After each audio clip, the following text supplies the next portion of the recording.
So, again, the coalition here, Congressman Langevin is joining us just for a quick Q&A on the fly as he goes between events. Congressman Langevin, you have worked on behalf of the American people in cybersecurity really for the duration of your time in Congress. And you were the canary in the coal mine. You were the guy who warned everybody about what's turned into a recent disturbing trend of events. Right now, in your opinion, how is American business prepared, and are they in a place to prevent these future cyber attacks, being held hostage, and having to spend millions of dollars to release, if you will, their computer systems? Yeah, unfortunately, we're still underprepared, and that goes both for government, but also in the private sector.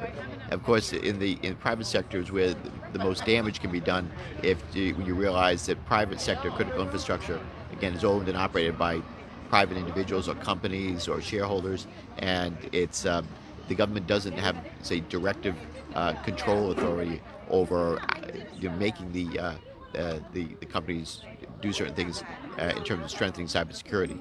So it's that we have some regulatory authority, but there's not the kind of requirements, I guess, that are in place to make us totally secure. So I know the businesses are investing some, but really need to pay more attention to cybersecurity. And what's most important is practicing good cyber hygiene, doing things like applying your security patches right away, having backups to your systems. If your systems are backed up, hopefully you can reconstitute if you ever get hit with a ransomware attack, and you don't have to pay the ransom. But you don't have backups, you're certainly not going to be able to get back up and running, and some businesses have made that very difficult choice to pay a ransom versus starting from scratch and rebuilding their networks. So there's still a lot of work to be done. We're making progress, but more needs to be done. There are serious foreign policy implications to this, obviously, with the most infamous of the two attacks being on our pipeline, and it being largely accorded to forces operating seemingly with impunity in the Soviet Union. I know that the president right now is at the G7. Is there any impetus for any sort of international cooperation, from your perspective, to clamp down on rogue states which clearly allow this type of behavior? Well, that's just it. We need to make sure that we're holding nations accountable if they're allowing criminal organizations within their borders to operate with impunity. It's not okay for them to be looking the other way, and we should hold those nations accountable. So, yes, the entities that hit the Colonial Pipeline and that hit JBS, the meat processing plant, criminal organizations that apparently operating out within Russian borders. We need to make sure that we pressure the Russians to crack down on those individuals. And if Russia won't do it, then we should sanction them.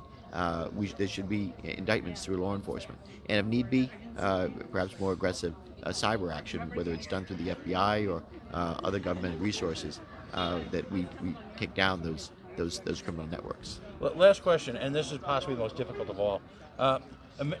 It's been a long-held tenet of American foreign policy and security that we don't, as a country, pay terrorists. And yet companies are finding themselves, and these are companies with national security import, obviously, particularly when you're talking about a principal, if you will, provider and supplier of meat products, and of course, one of our nation's largest pipelines. Do you have any advice to companies, or what your thoughts are on paying these large salaries? And are you surprised by how rapidly the FBI was able to track down what some thought was untraceable, and that, of course, is a Bitcoin payment? Yeah, well, I commend the FBI for the work that they apparently have done with being able to seize that cryptocurrency and at least claw back some of the funds that were paid by Colonial to these hackers. So, but it's not good policy to pay the ransomware because it only encourages more ransomware attacks. Unfortunately, these criminal enterprises are in the business of trying to extort money, and the more they're successful, they're going to keep doing it, and so that troubles me. I understand though that businesses are in a tough spot. If they're being told by their experts that it's going to cost $15 or $20 million to start from scratch and rebuild the networks, and it's going to take weeks or months to get back up and running, or they pay the $4 million ransom. CEOs making a business decision at that point, it's not a great decision, but it's maybe it's the best of a lot of bad options. But I would encourage businesses to again build in resiliency. You're applying your security patches, you're practicing good cyber hygiene, you're backing up your systems, make sure that your workforce is trained, and you have multi-factor authentication, and you're reminding your workforce not to click on attachments that look suspicious, so they don't know who they're from. These are the basics. Good cyber hygiene can go a long way toward preventing the bad guys from getting in. Let's not leave the doors or windows open when we know there's a way to close them. Excellent.